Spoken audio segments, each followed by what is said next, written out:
It's really a pleasure to be here, and let me just start by situating us.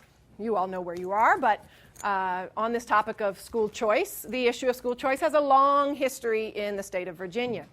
And this is a photograph of the Prince Edward Academy jacket, and this is text from the Virginia Historical Society, which I'll just read. Prince Edward Academy was the prototype for white academies established to protest school integration. When opened in the fall of 1959, approximately 1,500 white pupils in the county enrolled in the academy, which had facilities spread across the county. There were about 70 teachers and administrators. Students' tuitions were paid by grants from the Commonwealth of Virginia. Eventually, such grants were ruled illegal unless the public school system reopened, which it did in 1964. So the Commonwealth of Virginia paying the private school tuition of white families is really the prehistory to contemporary discussions of school vouchers, which I'll talk about in a minute. So I knew coming to Virginia that I was coming to a place with real deep history around this question of school choice, but I did not know what I was walking into today because I don't live in Virginia, and so I'm not up on all of the debates today. So this is the headline from February 27th of 2011, a year ago. Virginia African Americans split in battle for school choice. So I did not know that here in Virginia you all had been debating scholarship monies that would be tax deductible for foundations so that students could go to private schools. And this article raised a number of the issues that I'll be raising in my talk about how this split the black community and the politics of the black community. So I'll begin with with a discussion about what's at stake in school choice debates for the black community. And then I'll talk about two empirical projects, one that is already published in Black on the Block and was part of the motivation for this research, and then the second one about some research that is ongoing.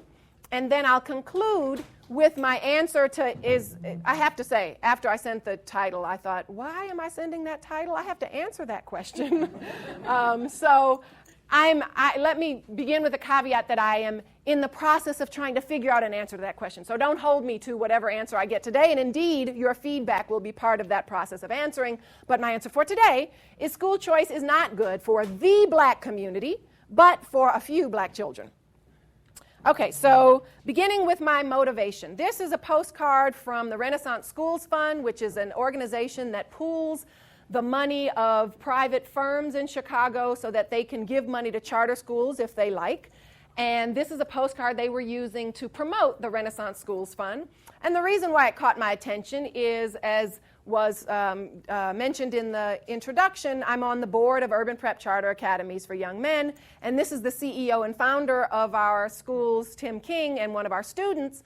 And here is the caption: "A quality education isn't a privilege," and you can fill in the blank. It's a right.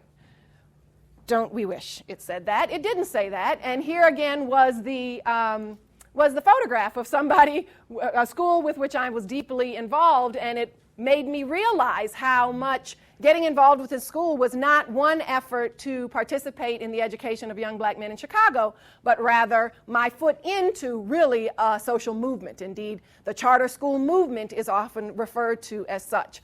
And so I'll be talking a little about charter schools as well, but this salience of choice in the public school reform world hit me very personally and motivated this research. Just so we know what we're talking about, school choice can mean a very wide range of things, from No Child Left Behind, which requires public school choice for students who are in schools that don't meet adequate yearly progress for 2 years in a row. They have the option to opt out of their school and go to another school in Title I schools. So in No Child Left Behind, it is written in that children have school choice and that the school districts have to offer that choice to parents before the start of the following school year. There's open enrollment across geographic boundaries, either across neighborhood boundaries within the same school district or across district boundaries in busing programs or inter-district transfer programs. That's another example of choice. There is proliferation of public school types within one district, and I'll be talking about this. The little red stars mean this is where I'll be focusing my attention today. on proliferation of public school types will be the example for the first case, and public charter schools is the example for the second case. Public charter schools are schools that are mandated by some states. They have a lot of autonomy. The nonprofit or the for-profit firm gets a charter from the chartering organization, and it then gets the per pupil expenditures or per pupil dollars from the state to run that charter school. So it's public monies to either nonprofit or for-profit organization. And the students, it's a public school, so students don't have to pay to go. And then various types of voucher programs, which I'll talk about a little bit in the beginning, but it's not my empirical example.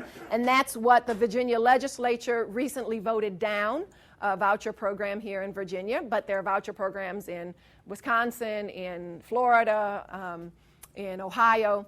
And then finally, those are tax credit voucher programs, and then publicly funded school vouchers, which is instead of giving the per pupil allotment to a public school, it goes to the parent, and the parent can carry that to a private school as tuition. So this is the wide range of school choice. I won't be talking about it all, but just to give you a sense of the landscape. There are other things on here. Homeschooling is another kind of school choice, but these are the biggest ones. So what's at stake in the school choice debate for the black community? So this is a real complicated issue when you think about the history of black politics and the arguments on both sides. So the first 3 bullet points really are the arguments on the side of choice that very much draw from a black protest tradition. Even though the debate around school choice often is presented as if it's Republicans that want school choice, charters and vouchers and so on, and it's Democrats who resist it. That's much too simple. And the African Americans who participate in the school choice debate often do so from a very deeply rooted historical black protest tradition. So the first is a recognition, actually among both camps, of the failure of many public school systems for black children.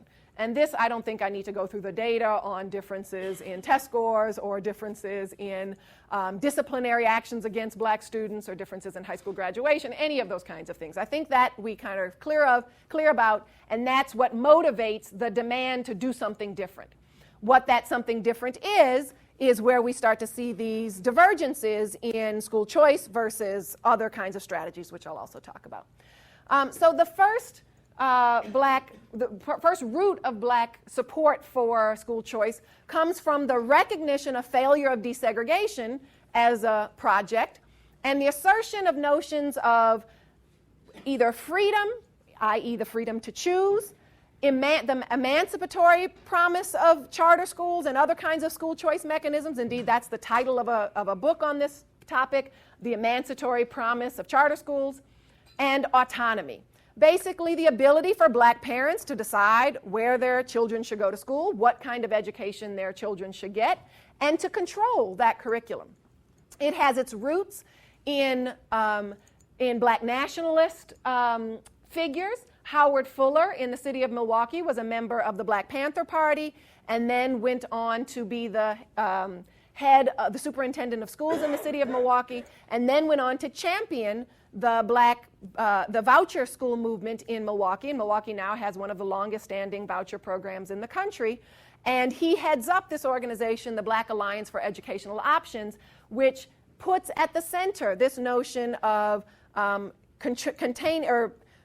keeping power within the black community and within the control of black families for them to be able to choose what kind of education their children will get. It also has its root in the community control movement, most especially identified with the Ocean Hill, Brownsville neighborhoods in Brooklyn, New York, and in Harlem. And I have a couple of citations. Oh, actually, I guess I took the citations off. Sorry about that. But there are a number of books about that case and independent black schools as well. So in Chicago, New Concepts, run by Carol Lee and Hakeem Madhubuti, for example, one of the earliest independent school concepts, again, thinking about private school, independent school education as a way, in the case of Carol Lee and Hakeem Madhubuti, to control the curriculum as well, to present positive cultural positive cultural models, and to include African-centered curriculum in the schools. And then the third bullet point here focuses on if middle-class parents have this choice, and in particular if middle-class white parents have this choice, then everyone should have this choice. And this is a position most recently promoted by education scholar Diana Slaughter-Defoe, who talks about, again, that this is something, if we're going to think about equality, that black parents need to have access to as well. Because after all, middle-class white parents either vote with their feet by moving to, and middle-class black parents as well, moving to neighborhoods with high-quality schools, or moving to suburbs with high-quality schools, or if that's not within the geographic reach, then they pay for private schools. And given both the residential mobility and the economic ability to choose, then the argument goes that low-income African-American families should have that right to choose as well.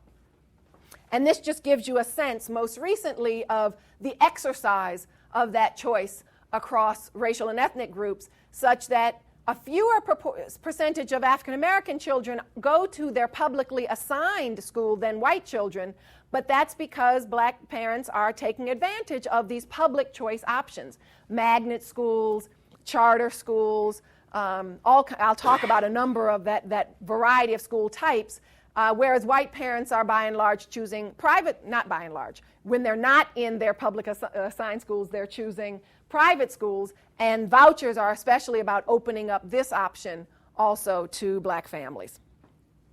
On the other side of the debate is the emphasis on universal access as opposed to an emphasis on choice, an emphasis on rights and a right to a high-quality education rather than the emphasis on having to be a consumer for that education, and a defense of the public sector broadly construed. So oftentimes teachers' unions are on the side of, are against charter schools because they are public employees and because they protect or defend the necessity of having a strong public option.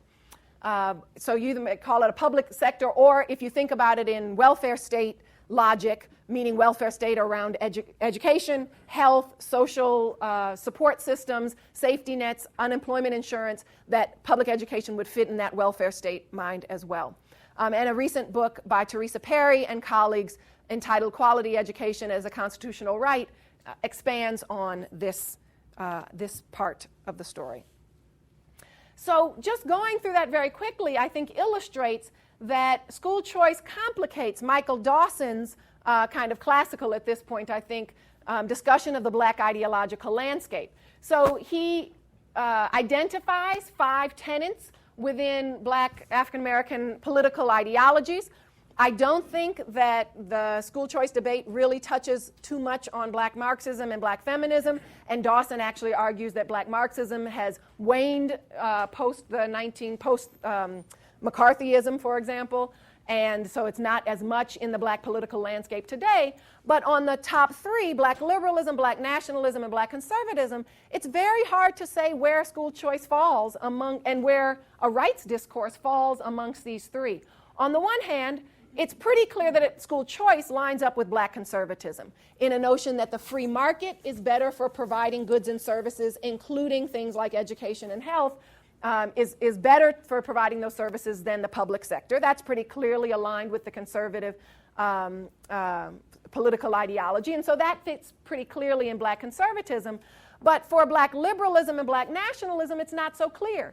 Given that I just mentioned that a lot of the support for black school choice comes from a black nationalist agenda, independent schools, community control, because as I mentioned, these charter schools, for example, once a school gets a charter, they have a lot of autonomy around designing the curriculum, how long the school day will be, what kind of teachers they will hire and fire.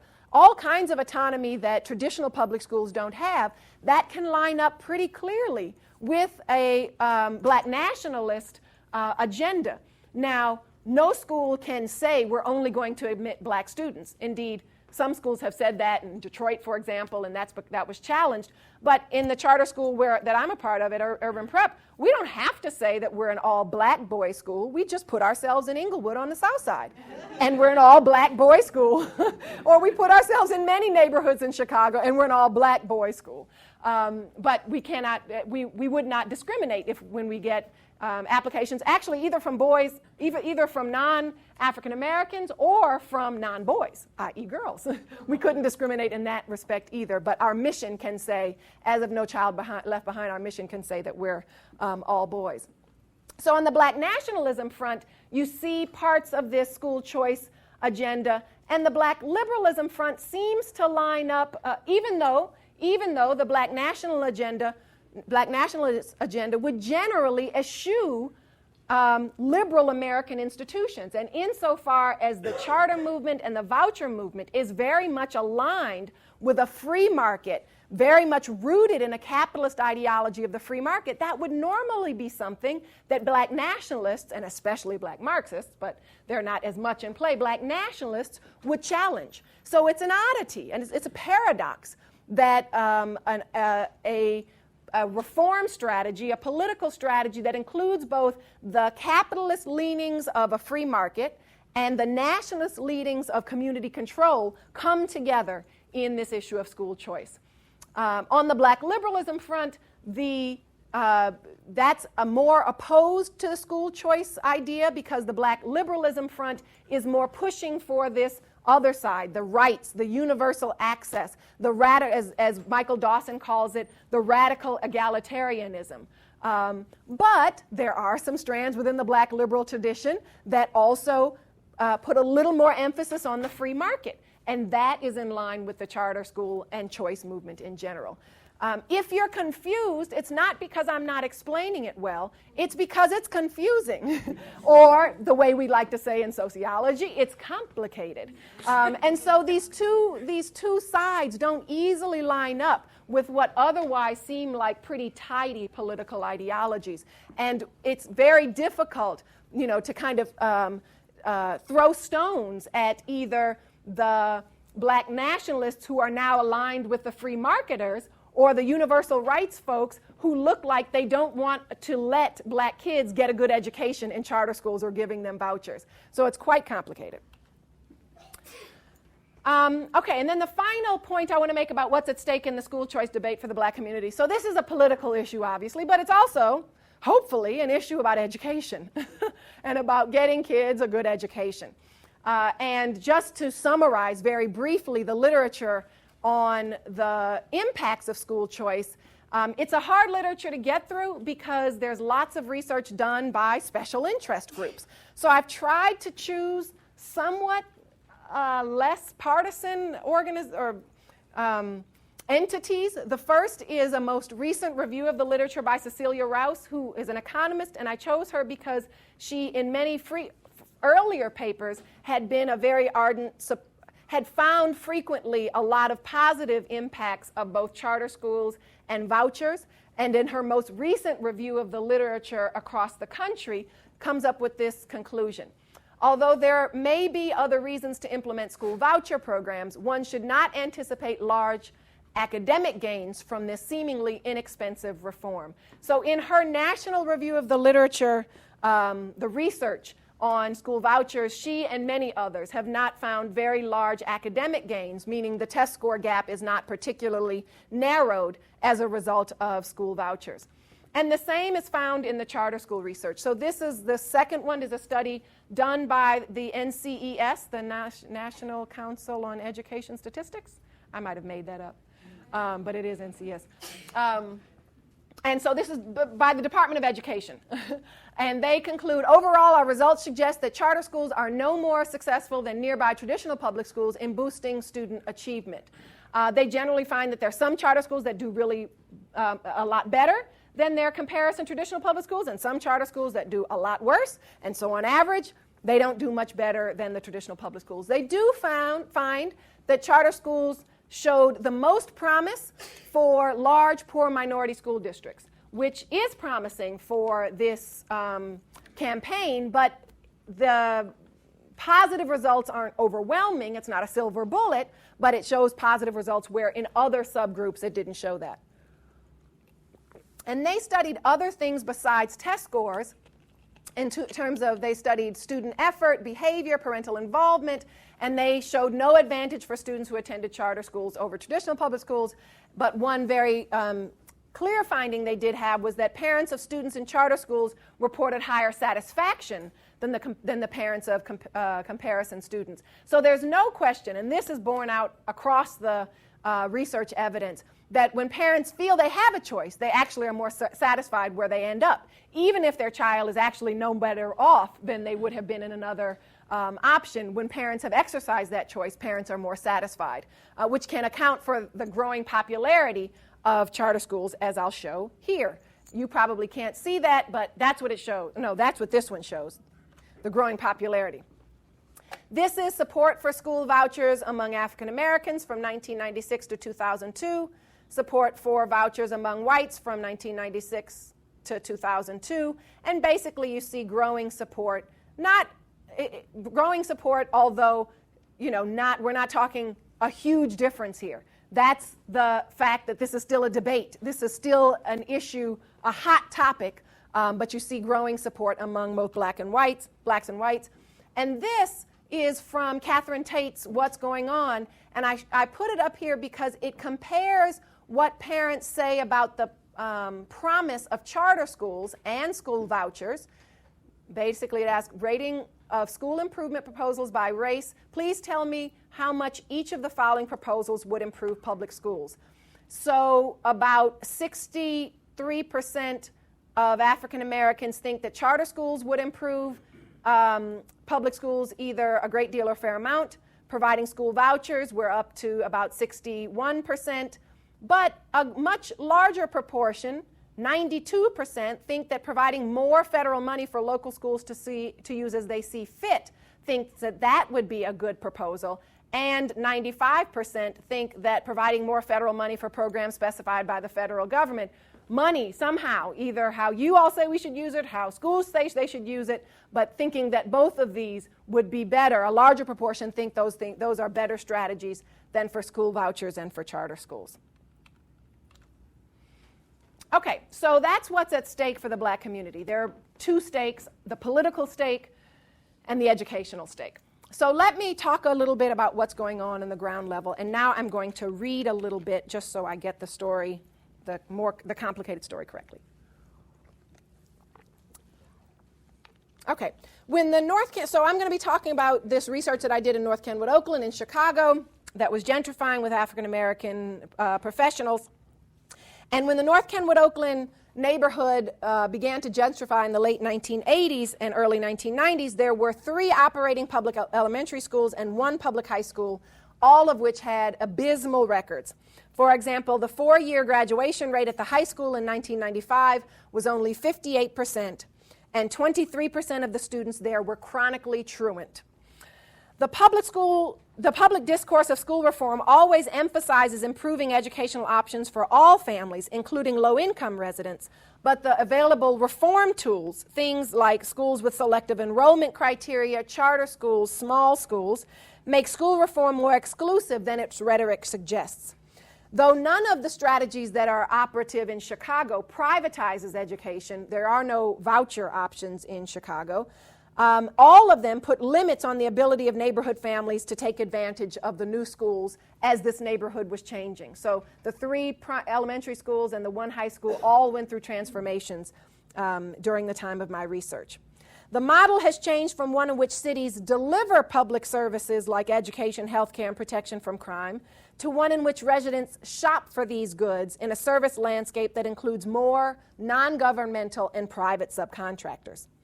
The particular inequality-producing properties of this neoliberal approach is what I focus on in this particular research, and it creates various levels of exclusion, often of people who are most in need of inclusion.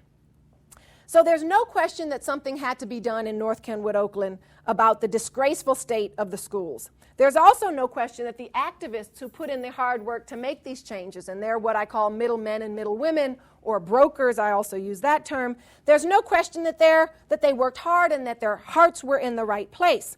But the philosophies of reform rested on the logic of options rather than the logic of uniform excellence, on choice rather than on universal provision, and on parents' ability to shop rather than the public sector's responsibility to deliver. One North Kenwood Oakland school intervention was the conversion of King High School to King College Prep, a magnet high school for high-achieving students. It's actually changed to a selective enrollment magnet school. In his announcement of the plans to turn King into a selective enrollment high school, Chicago School Board President Gary Chico remarked, quote, "We're frustrated with King's failures. This is our way of getting some value out of that school." The name change and accompanying shift from a general education curriculum to a college preparatory curriculum might entice one to see this conversion as an unambiguously positive step. But King's conversion was even more drastic. Beginning in the fall of 1999, the school stopped accepting freshmen and underwent a complete multi-million-dollar renovation. King reopened in the fall of 2002 with 200 students, although the building had a capacity of about 2,000 students, and those students were selected from a pool of more than 1,000 applicants, and all of the new students had above-average standardized test scores. The new King College Prep was unabashedly selective. Indeed, fewer than half of the students from the local feeder elementary schools even qualified to apply to King, because you had to have a certain standardized test to even be able to apply. When King stopped accepting freshmen in 1998 and began the plan to reopen, the King conversion and the community's high school, the future of the next generation of community high schools was quite uncertain. And indeed, they ended up going to a different low-performing high school, the students who couldn't get into King. So CEO Paul Vallis showed up in the neighborhood in 2000, and about 50 residents showed up to a community meeting. By the time Vallis appeared, the transition process for the school had already begun. The first group of prospective King freshmen had been shuffled off to nearby high schools, and the flushing out process had begun. I have a grad student right now who's studying a school that just announced it was going to be closed, and I think this research on school closures is really an important set of new data to understand how families are managing the school closure process.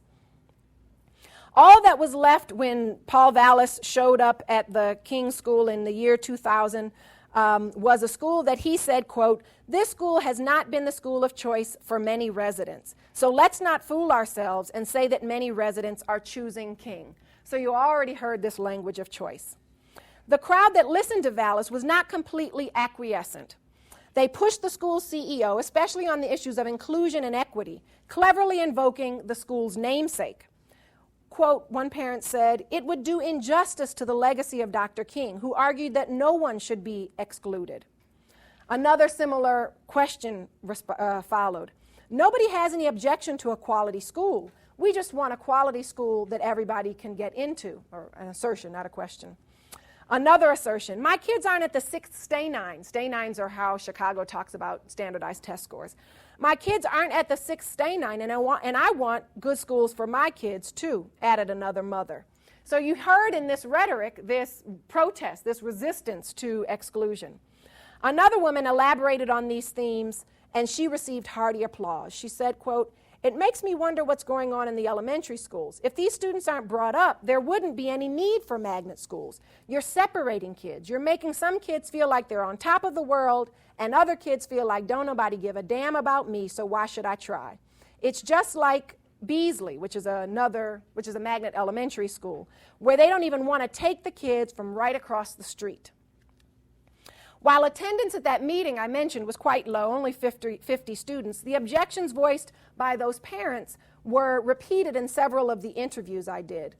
Avis Green, a woman who was born in the nearby public housing projects, had moved away from the neighborhood, went on to get her nursing degree and moved back to the neighborhood once it started to gentrify, gave an extensive analysis in response to my question. I asked her, "Have you heard about the changes planned for King?" And she said the following. "Oh my God, yes. My idea behind public education is, again, it's public, public, public, public. If something is public, then ain't I the public? I don't know why I never heard, ain't I a woman? When I just read that, I had not heard that before. Aren't these kids who are being put out of King High School and going over there to diet, which is like a factory, aren't they part of the public? How can you have a public school and then say that everybody in the public can't go to it? That's what I think. It's a bunch of hogwash. A magnet school allows the 5th floor down at City Hall or whomever he selects to make decisions about my neighborhood. Now, mind you, there are kids in this neighborhood that will be bused or shipped out of their neighborhood in order to turn King into a magnet school. That's not right. If education is to be improved, it's to be improved for everybody. One of the things that's happening in the school system that I don't like is the fact that the kids are being tested. First, they're being screwed around. They're being given poor education. They're coming from families where the needs are not being met in the home. And then they're shipped to these schools where the teachers don't know how to teach. They're screwed around. But somebody makes their basic living off these poor little souls. They get them to the 3rd grade, and then they're tested. That allows you to put them in a specific slot, you see. They can't go to the magnet school. They go somewhere else where somebody else keeps them in the dark and makes their living off of them, drives all sort of Cadillacs and wears all sort of ugly clothes and does all sort of stuff, you see. And then they're slotted for West Hell at age 21. These magnet schools should be outlawed, but nobody's taken up that. You don't make no magnet school with my money. I did not tell you to do that, and I don't want King to be a private school in my neighborhood. If it's public, I want you to do the best that the public can get right over there for the people in this community. While most responses to my question were not nearly so detailed, many people raised similar issues concerning the definition of public in public schools. Others stated another concern, that King's conversion in this newly gentrifying neighborhood was in service of the new professional people who were moving in. As a parent of a King High School senior asked, quote, $20 million? Where was all this money when my son enrolled 4 years ago? The desperate tenor of this question exemplifies how protests over King's transformation sputtered before they even began, meaning once parents found out about it, the transformation was already in process. Residents would not turn away a multi-million-dollar renovation plan that finally brought high-qualified teachers and a commitment to college prep education into their backyard. But they were deeply disappointed and resentful that such a transformation happened only after hundreds of new expensive housing units had been built in the neighborhood. Even more, residents worried about the 2 layers of exclusion that King now represented. It accepted only the most gifted and talented students, and it accepted them from across the city with no preferential treatment for kids who lived right in the neighborhood. So in terms of the results for King, not surprisingly, these are the test scores from King and nearby public schools. This, I'm going to tell you not to look at Kenwood, because although it's called Kenwood Academy, kids from North Kenwood, Oakland, that's not their neighborhood school. So this is a school for Hyde Park. So don't look at that one. Just look at the first 3 lines. And basically you see that the percentage of students at King College Prep meeting or exceeding state standards in reading and math are much higher than the 2 local public schools where the new freshmen were being shipped off to. Not surprising, because you had to have high test scores to go to King to begin with. But you also see that the percentage of low-income students at King was much lower, just above 50%, as compared to the percentage of low-income students at the traditional public schools.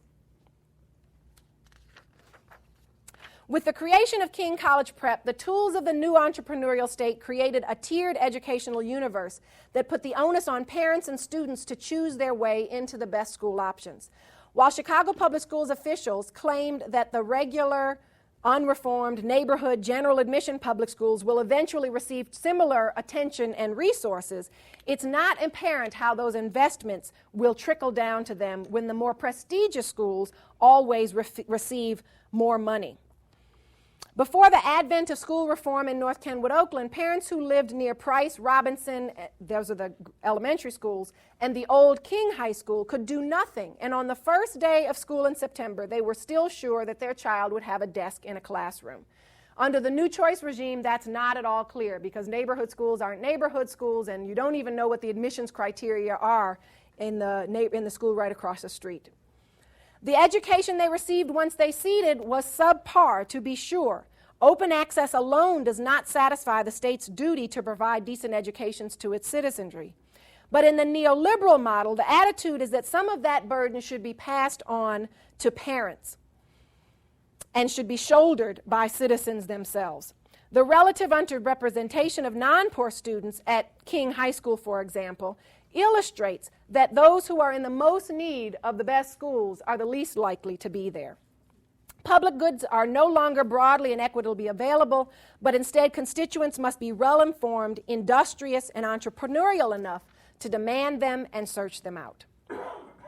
So the second example really comes from this first research, because I was interested in this notion of you had to be industrial, entrepreneurial, and shop for a school in order to put your child in a good school in the city of Chicago and in many other cities. And so I started this research to look at what were parents' processes for getting their child into high school. This is in Chicago, you all might have middle schools. We don't have much of a middle school terrain, so it's mostly this move from 8th grade to 9th grade when parents are making decisions about where to send their child to school. So this is again on the south side of Chicago, looking at parental processes for children entering a traditional public school and a charter public school, and I'll talk about those takeaways in a minute. So ordinary people in Chicago live in this neoliberal era of choice and are thus expected to choose schools for their children and to choose well. While Chicago doesn't have a voucher program, it does allow students to attend schools outside of their designated attendance areas. And there's a significant variety in the types of schools. So you'll remember I said I was going to be talking about a range of variety of types of schools and charter schools. This is the charter school example. The previous one was that selective enrollment school example. But for the 2010-2011 school year, the school types in Chicago included the following. There were neighborhood schools, career schools, charter schools, classical schools, contract schools, magnet schools, military schools, gifted schools, selective enrollment schools, small schools, and special education schools. In any one school building, there may be multiple schools, and any one school may embody several school types, each with its own admissions process. Placing the panoply of options and the specificity of admissions criteria within the context of the 151 public high schools in the city of Chicago illuminates the complex task of choosing, which with parents and guardians and students are charged in the city of Chicago. And so understanding how parents executed this role was the task of this particular research. So this is the demographics of the interviews I did. We did interviews with 77 parents, 28 in neighborhood high who had kids about to enter 9th grade of neighborhood high and who had kids about to enter 9th grade of charter high.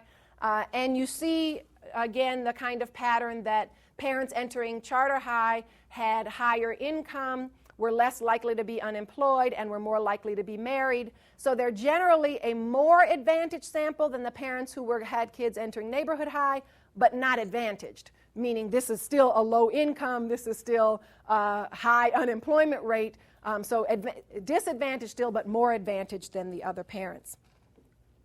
In order to understand how parents face school choice, we chose parents from neighborhood high and charter high, both in the same neighborhood on the south side of Chicago, which allowed for comparison of parents who had obviously participated in the choice process, because to go to charter high, you had to at least put your name in the hat. It's a lottery, basically. So you get your name and your address in, no other information is required, and then they have a lottery to see who gets to go. And neighborhood high, where parents might have made a choice, but there were other parents who had been assigned to neighborhood high. Indeed, when we first started this research and we thought it was going to be about choice, we approached parents at neighborhood high and said, we'd love to talk to you about how you chose this high school for your parents, for your child. And one parent said, I didn't choose neighborhood high, I was put in this school. So that really reframed how we even approached parents to be a part of the research. So the first thing that some parents might encounter in this process is the CPS website, which describes the process of enrolling one's child in school as easy as 1, 2, 3. Research, choose, and register. So many parents did research and choose, and all of the charter high school parents did choose, but nearly half of the neighborhood high parents were assigned. For both groups, the action of choosing was not immediately followed by the verb register, because even when they chose, there was the much more important choice of the school itself. So sometimes they were met with silence, resistance, rejection, or deception by the school system. And somewhere between when the parents made their choice and when they had to register, they were informed of the more determinative selection process of the schools into which they were choosing, whether that's the simple being picked out of a hat in the lottery or in the selective enrollment process, having the test scores or the essays or the interviews that were required there. The parents who were successful in the lottery to charter high were unanimously ecstatic, like catching the Holy Ghost ecstatic. Literally, things like, it was a blessing, I think. It's something that's meant to be. What would I have done if I asked, what would you have done if your child hadn't gotten into charter high? I don't know. I just thank God that he did. And I could go on and on and on with these kinds of responses. So they are the winners, and they're like the research before. While they're not yet at charter high, my guess is they're going to be more satisfied than the parents who go to neighborhood high, because they literally feel like they won the lottery, and they literally did. But today I'm going to give the story of one parent and daughter who did not win the lottery. The portrait of Miss Carter and her foster daughter, Janice, illustrates the group of families who was assigned to neighborhood high. So 43% of the people we interviewed were assigned to neighborhood high and who were ambivalent or resigned to that assignment. So 43% were, in our total sample, 43% were assigned, and of those who went to, all of those who went to neighborhood high, 44% were satisfied with that choice or assignment, 37% were ambivalent or resigned, and about 20%, 19% were very dissatisfied. And I'm going to talk about this middle category. Let me just say a little bit, neighborhood high is a very low performing school. Actually, it has since been, since I did this research, it has been turned around twice. Turnaround means either taking all the faculty out and replacing them with somewhere new, or taking the students out and starting fresh. So it's a very low performing school, and it had higher or lower ratings of school safety by the students who had been surveyed in that class than many other schools in Chicago public schools. So the portrait of Miss Carter and her foster daughter, Janice, illustrates this group of families who were assigned but were ambivalent and tried to make the best of the situation. Miss Carter was raising a second generation of foster children after having her own biological children grow up and leave the house. Miss Carter was 54 years old, married, and worked full-time in the healthcare field. Together, she and her husband earned a solidly middle-class salary, but finances were still tight because they had 4 foster children. This is what she had to say about the process of getting her daughter Janice into high school. So now I'm going to read a pretty long excerpt from my interview with Miss Carter, mostly so that her voice is heard rather than me interpreting, because I think she's pretty clear about what happened. Well, I probably started looking around Christmas, or the first of the year, January. I knew it was getting closer to her going to high school, so I started thinking. And they did send some different papers home to fill out for different high schools. They did, but I guess she wasn't selected for none of those schools. Like Bonds High School, and what else? She chose a few schools. I don't think she heard from those schools either, because we didn't get letters or nothing. The only school that they chose for her was neighborhood. Well, I wanted her to go to a good school, Humphrey High School, you know. But like I say, she didn't qualify for Humphrey. Bonds High School, I think that was her choice, but we never heard anything from Bonds. We wanted someplace where, safe for her, and she didn't have to really travel in a bad neighborhood, technical schools, And then there was one, I can't think of the name of it, one charter school. They had like a medical, what do you call that? Some kind of medical training, allied health stuff. Yeah, And I'm looking in terms of introducing her to something where she can get a job or can go further once she's been introduced to something in the allied health field. I can't think of the name of that charter school, though. It was in the Chicago Public Schools book, but I can't think of the name of it.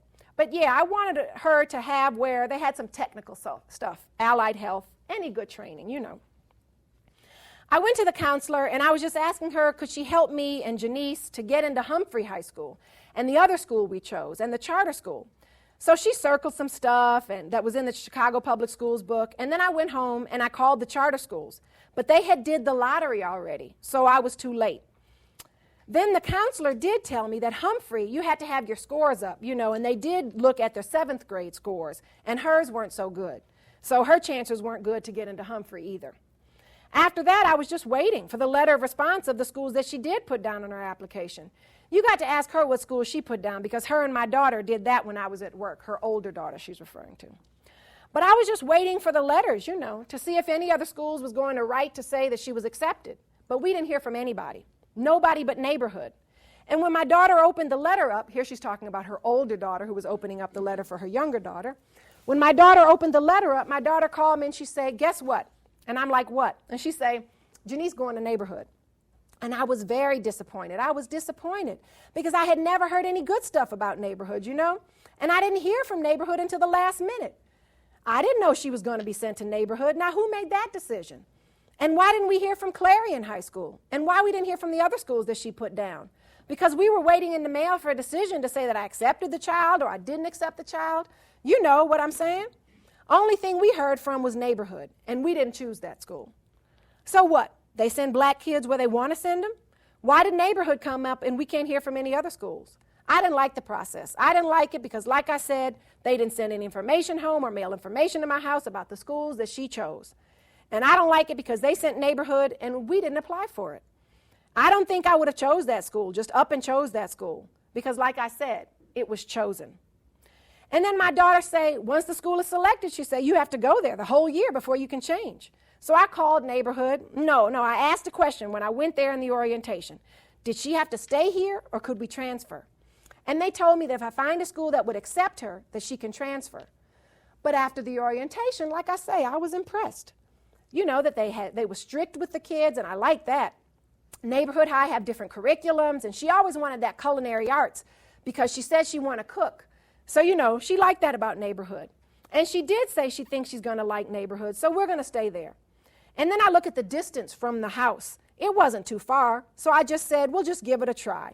And I said, well, at least she's right at home. And then I stopped thinking about schools far out, I say, because if something happened, I can get there right away. Because she was afraid at first, because Janice haven't been around bad people. And she see how the kids function out here, curse and do bad things, And she watched the news a lot, too. So we see things on TV. So every time something happened at school, like that boy got shot on the bus, it kind of frightened her. So we talk about things that happen at school, and then I let her know what you have to do to stay safe in the schools. Not mingle with too many people. You meet them there, you leave them there. So we talk about things like that, and I let her know she got to finish high school and go on and be able to get a job. Like I said, I didn't choose neighborhood, but now that we're there, we'll just make the best of it. That's all we can do. If one thing echoes in Miss Carter's words, it's the fact that she did not choose neighborhood. Ironically, Miss Carter was well socialized in the language of choice. I just used the word socialize. Oh, okay. Sorry. She was well socialized into that word, though. That's socialization, unfortunately, of the successful type. So she was well socialized into this language of choice. Indeed, she used it as the only logical vocabulary when she reported, quote, the only school that they chose for her was neighborhood. But this idea of choice is not the one that CPS markets on its website or the one that school choice assumes. Schools are not supposed to be chosen for parents, but rather chosen by parents. Similarly, school choice is precisely the opposite of the passive voice. But that's what Ms. Carter used when she said, quote, because like I said, it was chosen. From the outside, how Janice ended up at Neighborhood High is clear. She lived within the school's attendance boundaries, and she was not admitted to any of the other schools she put down on her list. But Neighborhood High wasn't even on Miss Carter's or Janice's initial list. She did not know that it would be what another similarly frustrated parent called, quote, the automatic choice. All of these parents played the game of choice that CPS asked them to play, but then some found that the schools actually made the final choice. In Ms. Carter's case, the most frustrating thing for her was not getting any response about if the other schools had chosen her daughter or not. Still, Ms. Carter was an upbeat person, and she ultimately had this look forward, we're going to make the best out of it kind of mentality. But in many of the other interviews with parents, they took on all of the responsibility that really that choice rhetoric wants parents to take on. And many expressed feelings of regret and responsibility about their lack of effort. In response to a question about if they would have done anything differently, several parents with kids set to attend neighborhood high were self-critical of their level of engagement in the process. One parent said, quote, "Yeah, I was told to go up to most of the schools and I didn't go, and I should have went. They had another fair that I didn't attend because I thought the first was, you know, it's a lot of stuff on my part that I should have did and also on their part that they should have did." Another mom of a daughter who had expressed strong interest in a charter school but they hadn't put in the application said the following: "I think I would have chosen that charter school faster for her because she really wanted to choose it for herself, knowing that it wasn't neighborhood. I would have chose, because I got one more coming out of grammar school and I'm going to be on that." As these parents directed their critiques inward, they were stating their awareness of the rules of neoliberal public policy. Citizens must be good and active consumers of public goods. When they are not, in the words of one mom, quote, "We just get stuck with neighborhood high." So there are many possible conclusions from this research. But the reason why from these two case studies I end up answering the question that I pose in the way that I do, basically that school choice is not good for the black community, but for a few black children, are exactly the results of what I've shown. In the case of King, a selective enrollment school for the kids who test in and for the kids who then get selected on top of the testing requirement, King is a great option. Indeed, I gave this talk last week at the University of Illinois, and up comes a student from King who had graduated from King as a selective enrollment school and wanted to tell me how great King was, and there she was at the University of Illinois thinking about getting her PhD in sociology. Wonderful success story. Don't know what would have happened to her had King not been there. But for the many other young people in North Kenwood, Oakland who couldn't get into King because it was no longer a neighborhood school and didn't have high quality other options, this choice was the idea of choice was not a good idea. The same is true for the case in the parents who either went to charter high or neighborhood high. For the it was good. Is public school choice good? It was good for families of charter high. They were ecstatic. They were filled with the Holy Ghost. But it was good. But was it good for Mrs. Carter and Janice? In Mrs. Carter's estimation, she was going to make the best of it, but it was not anything that she was very happy about. So that's where I come up with this particular conclusion. I think there are lots of other topics to debate. Many would argue, well, the problem is, and this, for any of you all who've seen the documentary Waiting for Superman, this is the gist of Waiting for Superman. The problem is not charter schools. The problem is that we don't have enough of them. And why do we make parents go into this lottery, and we should just have more charter schools? But it strikes me that we are well short of, if ever getting to the point of having a full range of any kind of choice models, and that in what we are always going to be at is a tier of folks who are able to choose and folks who are not able to choose, inevitably leading to inequities. Indeed, the logic behind charter schools in particular is about competition. It's about the fact that the worst performing schools will inevitably die out because parents won't choose them. So I think it's disingenuous to say we should just open more charter schools, because the logic behind charter schools is that some of those charter schools that open will be really bad ones, and that's not any better than what we have now. So I end with this idea that we could or should ensure the high quality of the default options, i.e. the universal public choice option, and everything else from which we might choose is gravy. If you want to go to an all-boys school, more power to you. If you want to go to a classical art school, more power to you. You want to go one where they do math or dance or what have you, more power to you. But at every single one, and every single parent should know that on September 1, when they haven't done anything, that there's going to be a school that they can put their child in where their child will be safe and learn how to read, write, be exposed to things of, I know we don't have a good definition of equality, but we know we're not near there yet. And so I think we can start to think about something that's more equal than we have now. And I'll stop there and open it up for questions. Thank you so much for your talk today. I learned an incredible amount. And one of the things that I was thinking about as you were speaking is there's a sort of popular discourse, I think, within the black community around the forced segregation, the schooling situations, and also community in general, was stronger because of the way parents had an investment in the school, and also in like disciplinary actions, right? It's like that, oh, anyone could beat you on the block if you're acting up. And I'm really curious about how that nostalgia for what Michelle Boyd would call Jim Crow nostalgia informs support within Black communities for charter schools. Is it a way of reviving that sense of having a parental investment in at least their child's or a broader community of children's education, even as the spatial dynamics of charter schools separate school from home in a lot of ways. But. That's a great question. I might, where's Dr. Grimes? Because we were just talking about this earlier, about her own research about the educational models in desegregation Southern schools, and so I'm sure she would have a lot more to add on the particulars of that. But looking at the school choice discourse, I would say that it is not about Jim Crow nostalgia.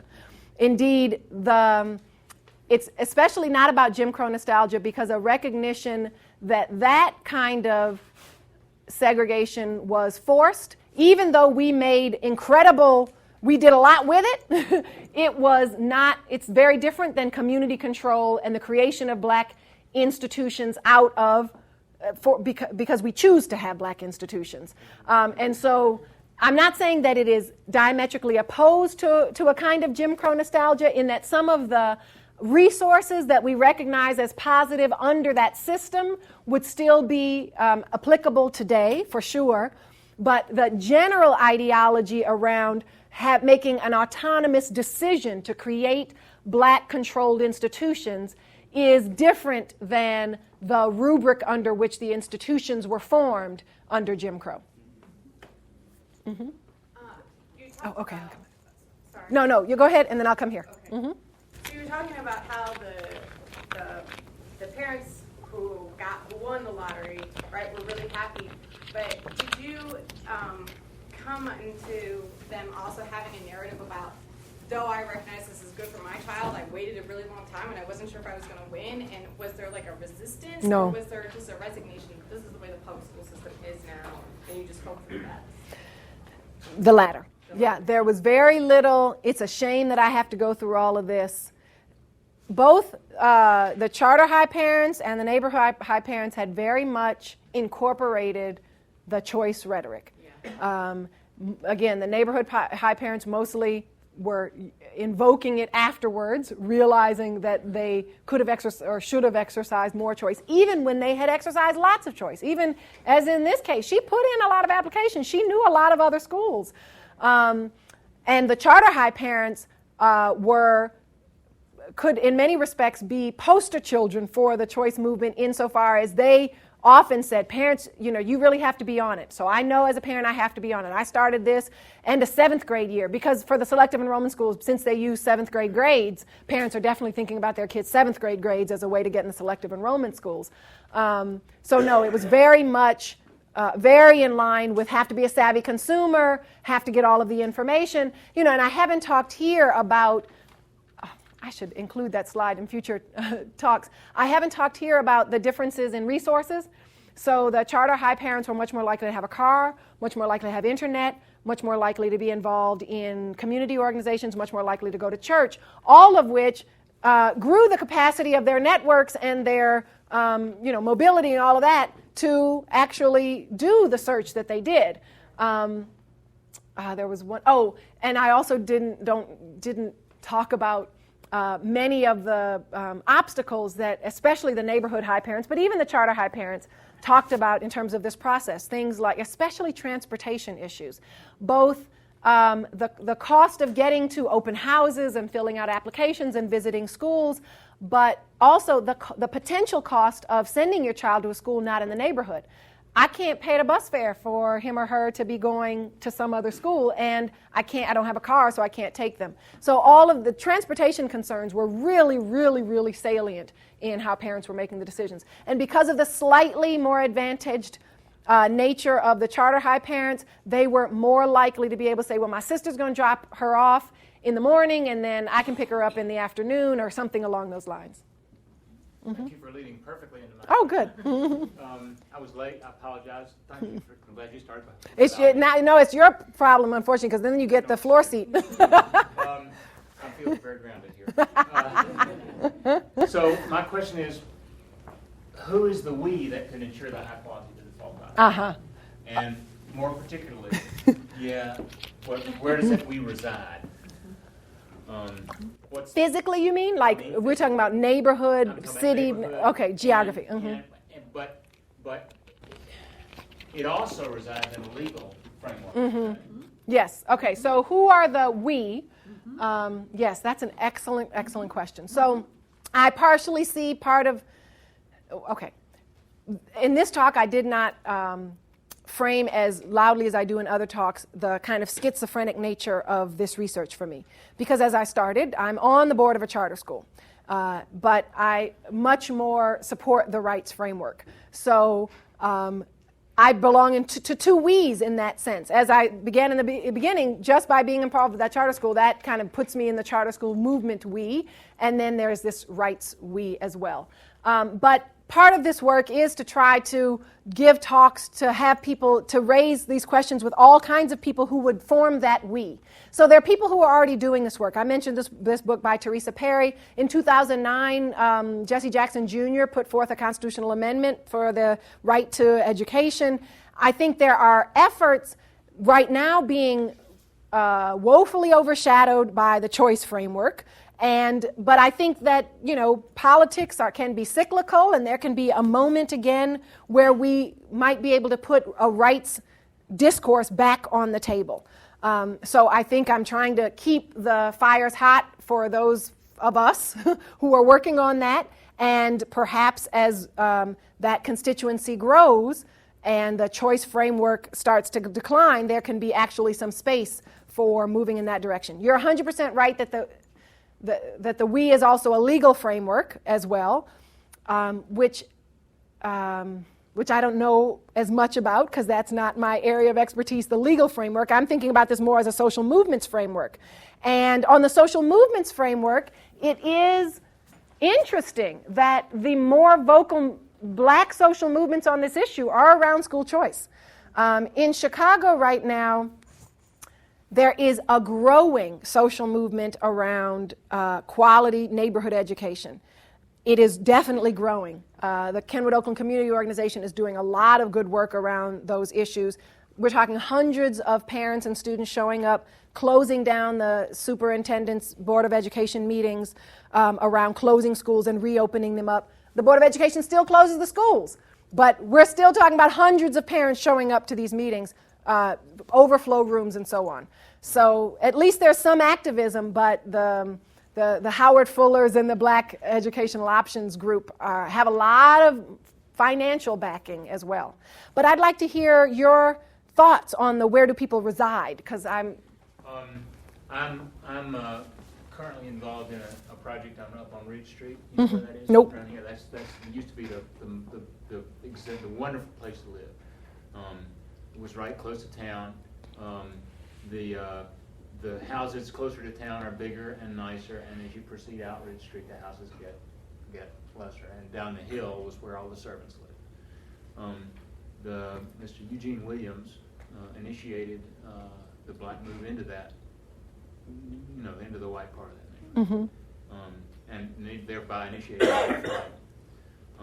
So I'm trying to put that, reverse that, and I'm interested in how to create a neighborhood that has some say in where its kids go to school. And I wonder if if meetings like this, we're all going to disperse, and y'all remember some about this, and you may be able to contribute to it as local people around here, and as people learn what's going on. Maybe I'm just hoping it'll take off. right, and all of us contribute, because all of us do vote for politicians who are either for or against school choice, for or against vouchers, so we're all. So we should, as a neighborhood, have some kind of ongoing conversation about how we can impact schools. I definitely think that. See, I don't think that community control is needs to be inimical to universal access. And that's perhaps my critique of maybe there is an emancipatory promise of charter schools, but not in the way that many legislatures have framed them, because they're not now universally accessible. They're much more selective. And so I think there are definitely models for intervening in local public schools that keep them accessible to neighborhood kids, that don't, I mean, this is a much larger question, because that don't contribute to the displacement of people who live in the neighborhood and the kids in the school. Because once the schools improve, it makes it more attractive for higher income people and more white people. And then just as when the neighborhood has all the nice amenities, all the poor black folk are gone.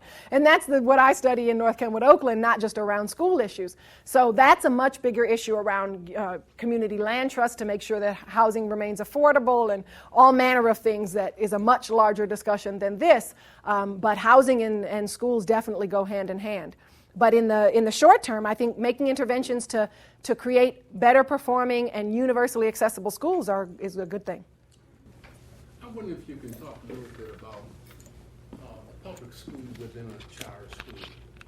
We have a school here in the county, a charter school within a public school, and the perception of some people that some students are getting a different kind of education.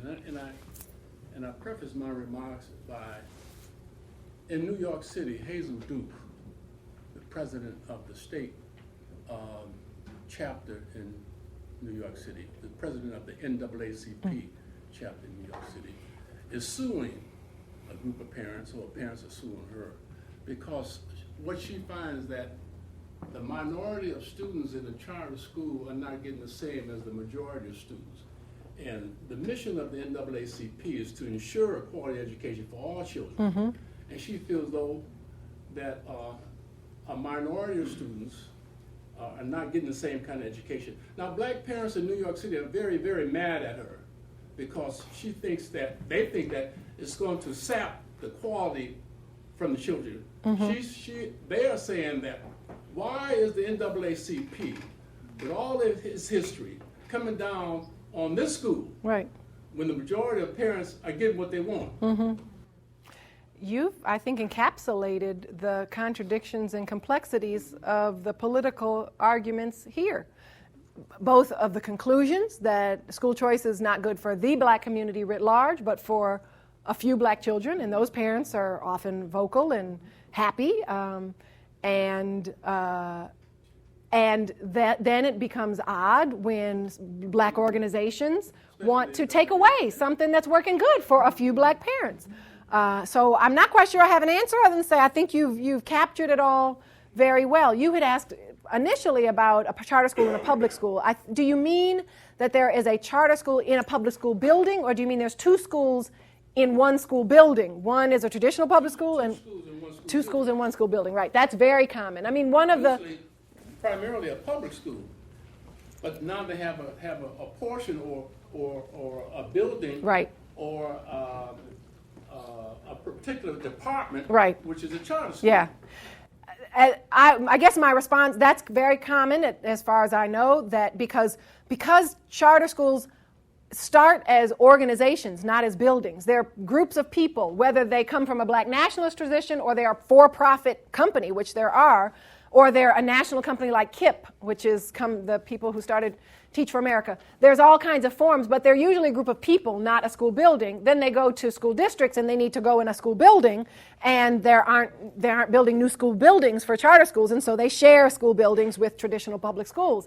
And so the one thing I will say in response to that, or no, the two things I'll say in response to that. One is I think those kinds of arrangements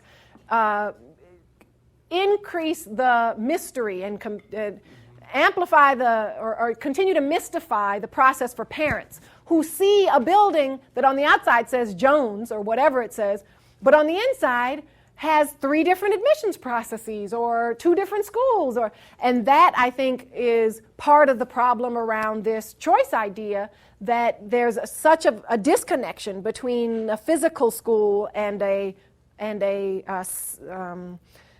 and a school, and an organizational school, a physical school building and an organizational school. That, you have to force people to talk about the differences. They don't want to talk about Right. What would be fascinating would be research among the school children to see if school children, the ones not in the charter school, feel particularly stigmatized, if they feel like there are low expectations and thus are their performances, is it a self-fulfilling prophecy, or the other way around, that the charter school kids, because teachers, for example, in many states, I don't know how it here is in Virginia, are adamantly opposed to charter schools, that the teachers feel make the charter school kids feel unwelcome. I'm not sure what my hypothesis would be, but it's a fascinating research question, I think. Mm-hmm. I was just curious, when you gave the demographic information of your sample, why is marital status such an important variable? Mm-hmm. Yep, because two reasons. One is it could contribute to the higher income, and second, because it just it means that there's another person there who can participate in the decision-making process, who can gather information, who can be available to go to an open house, who can be the one to sign the form, all of the work that has to go into making a decision can be shared by two people rather than one. So it's more an illustration of capacity, as opposed to, it's not any kind of moral statement about what it means to be married or not, it's about an illustration of capacity to participate in this decision. Did you want to respond? Go ahead. No. Okay, I'll come back down here, and then I'll go over there somewhere. I was really interested by, you mentioned a few times like the economic kind of disparity between the charter high and the neighborhood high groups. I was wondering if you noticed a kind of parallel disparity in cultural knowledge, like a cultural capital kind of like distinction? Insofar as one might say access to the internet is a difference in cultural capacity, cultural capital. We did ask questions about, do you subscribe to the newspaper? Do you subscribe to Black magazine? But I haven't analyzed those, looked at those data yet. Is that what you're getting at? Or maybe just a type of culturally specific knowledge that allows people to move through the system, some people more effectively than others. Yeah, I guess I focus more on social capital than cultural capital. I hear what you're saying, definitely, that the kind of cultural capital to access school counselors, that kind of thing. But I see the access to the school counselor as really an indication of social capital rather than cultural capital. And I guess maybe, if you don't ask the questions, you don't find the answers. And so I was focusing more on social capital. And so, for example, the charter high parents were much more likely to, because we talked about who'd you talk to about this decision, much more likely to say, oh, my cousin works down at CPS, Chicago Public Schools, and so she just got me the Chicago Public Schools book. They were much more likely to have connections who worked at CPS than were the neighborhood high parents. So social capital was much more salient to me. But I know what you're saying, this kind of the habitus around making a choice, I think is an interesting thing to explore, but it's not something I focused on. Okay, thank you. Mm-hmm. You mentioned I said I was one going of over the there. interviews said that she should have gone to this open house but didn't, and then sort of trailed off. Mm-hmm. And you've mentioned the barriers to sort of gathering information and going to the open house. You mentioned lack of transportation, social capital. But in all of the interviews, what were those issues that sort of were preventing people from gathering quality information or from actually visiting these sites? So transportation was key, caregiving was key, either caregiving for other kids in the younger kids or caregiving for ailing family members. Transportation, caregiving, work schedules was mentioned, but not as key as transportation and caregiving. Couldn't take off from work, or I don't work, so I can't afford the transportation. Those connections were key. Those were the ones. Is that what you're getting at? Which were the most salient? Yeah. Right, or if it was a question of resources or just a lack of knowledge, was it intimidation possibly? I'm just curious. People didn't, there was not clear mention of intimidation or a sense, this I think is a lack of knowledge / intimidation. A salient part of the discourse was around test scores. We heard it in Miss Carter. She didn't get into Humphrey because she didn't have good test scores. But for example, the charter schools don't look at anything. You put your name and your address, and there's nothing about test scores. This pre-exclusion, when people self-exclude from the choice process because they assume their child doesn't have the test scores. Test scores was perhaps, if you want to use the word intimidation, insofar as they are clear. If anything was as clear as a choice framework, it was a meritocracy framework. They were clear that their kids didn't have the test scores or the grades to get into anywhere else, so they just had to go to neighborhood. So that was that was something that kind of surprised me, how much parents thought test scores counted them out when that's not the case in the landscape. Let me go over here in the back and then right here. 1, 2. Right, yep.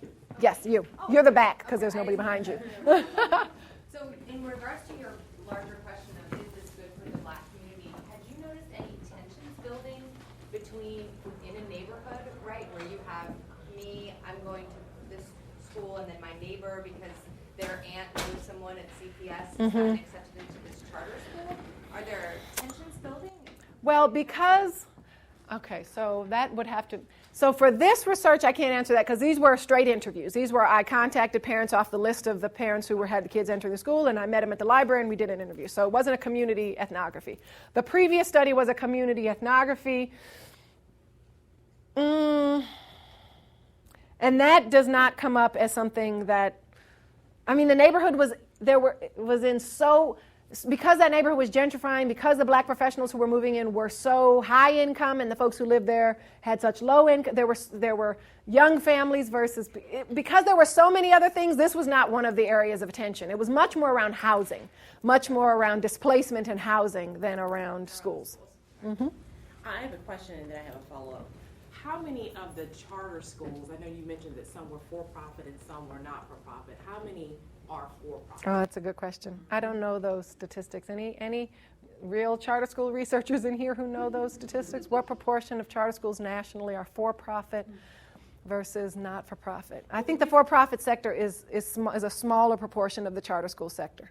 And I guess, the reason why I asked that question is because listening to the information that you provided on it, it seems very consumerism. It seems all about, when you look at a sales standpoint, the whole idea about making a customer comfortable with being sold is that they feel like they had a choice in what they were being sold. They made a decision as opposed to someone selling them something. And so it seems like, with this whole choice program, on one hand, I guess prior to listening to more information about it, I would say, oh yeah, choice would be a great option, because you're thinking in terms of kids being able to go to a place where they have the option to have a better education because the local public school isn't providing that for them. But it doesn't really seem that there's any real benefit. It's just more about a numbers and a dollars game of kids moving from one place to the other, as opposed to really trying to provide children with a better education. But I think you're 100% right and this is definitely what the consumer literature shows, that when people made a choice, they feel more satisfied, and that's the roots behind the consumer satisfaction and then the anger at a place like the NAACP when they're like, why do you want to take away our good school? Even if the big research says their kids aren't doing much better than kids in traditional public schools. I mean, we all live in our micro worlds. None of us are looking at this big research, national level, quasi-experimental research when we're thinking about if our child is doing better. But I think people are motivated by the fact that they feel like they had a hand in choosing this place, and it creates this pretty substantial now and vocal constituency around maintaining a system that our pretty rigorous research tells us is not the silver bullet. It is the silver bullet for making parents happier. They are, by and large, happier, but it's not the silver bullet for getting kids to score better on tests or getting kids to score for graduation rates. There's some early evidence that maybe in some cases the graduation rates are higher, and it's not to say that, let me be clear about this. There are some charter schools and other choice schools that are doing wonders with their kids. There are others that are so crappy that they're worse than the options that the parents would have gone to. And on average, then, they're not that much better than that. That's really what the research shows. I don't know where go ahead. One and then two. I think you should write an article and title it "Ain't I the Public?" Yeah, I like, how did I miss that? So, Ooh, I better do it before you do. But I was thinking that what you're describing is a kind of the primacy of the neoliberal model and the way in which it has trickled down to even, you could say, the losers of the neoliberal model. The people who didn't choose are still invoking that language. Yep, the definition of hegemony. Exactly. But I wonder if they're using it in different ways. And part of I came to this because I was thinking about Mrs. Carter and listening to her talk about how I waited and waited for the schools to tell me, and I was thinking, there's the problem. You're waiting. Like, would the people in the charter high who have just a tidbit more social capital or whatever have waited? Or cultural capital. Right. Would they have waited? Is the problem in the waiting? And here I am in, kind of assigning blame to Mrs. Carter. So it's like I'm already partaking in the neoliberal analogy. But I guess what I'm saying is that there might be an answer in the cultural capital difference in the ways in which they invoke neoliberal. Do they invoke it as a self-blame discourse, what I should have done, or do they invoke it as a kind of pass or a kind of permission to be very aggressive? Right. Well, I guess I would buy that if there were enough high-quality options so that if everybody had the cultural capital, they'd end up in one. Since it is a game that is set up to have losers, it's just not going to happen. Right. So that, to me, is the problem, that the game is set up to have losers. Let's have two more questions. I had just asked this, yeah. Well, okay. And so one, and then I don't know how to pick two. Okay, well, maybe three, because that's what else. I think mine's more of a comment than a question. Okay. When you opened your presentation, you said, and I was very gratified to hear that the statistics don't bear out that just because you go to a charter school, you're going to end up in a better place, or that the results. Because basically, if you look at it, it is a wash. But I think one of the things that would be interesting to see is, as long as the people at Charter High are happy, it'll be great. But right. The minute they're not happy, because everything is wherever it is, but we are not happy as a group, then it will then take a nosedive. And you could then see how, well, I really wish I had gone to Humphreys or the other schools that you noticed, because I think in seeing this and listening to it, and especially hearing Ms. Carter, I think what would be interesting is to look at it 3 or 5 years out to see, just because you were at neighborhood high, as you stated in your premise very earlier, does not mean that the students are not going to get what the children ultimately get at Charter High. It may come out in a different model, but they still may move forward. They still may have the opportunities to do the allied health, I think Ms. Carter talked about, and the various and sundry things that she did talk about. And I was very distressed to hear, because we didn't get into XYZ school, maybe I did something wrong. You may not have done anything wrong. You may have asked every question that you should have asked. And suppose Ms. Carter had called all those schools and her daughter still got to neighborhood. How would you feel? And I just think that to look at this study 3 to 5 years out is going to be very, very interesting and rewarding, not only to you, but to the parents, because I have a very strong suspicion that everything people think they're going to get from Charter High is not going to be enough. Yeah, that's a great question, and I'll take it as a comment, since I know we're short on time. But it is interesting to think about long-term satisfaction. Okay. I have a question about children who might be especially disadvantaged in that they don't have parents who are at all interested in their future or invested in their future. Are there any resources in place that outreach directly to these children? So that they might be able to get into a school of their choice? Right. Or will they all just go to neighborhood? No, that's a great question. And I thought I had a slide somewhere in here, but I guess I don't. In fact, even of the when we interviewed parents, something like a third of the parents in both categories told us, we asked who decided on this school. About a third of the parents said, my child did. And so many schools, either the kids hear about the schools and they tell their parents, or for the choice schools, the parents go recruiting at these schools and the kids come home or do all the paperwork themselves. So kids are very involved in the process as well. But your question, I can't really answer. Well, with my data, I can't answer your question because I interviewed the parents. So somehow these parents were either giving me the answers or involved. I think you are making an excellent point that even in my assumption about starting with parents, I am missing even the more disadvantaged kids who are really having to go it all alone. And they're school counselors, for example, but I have not studied how well that process works, but it's a great question.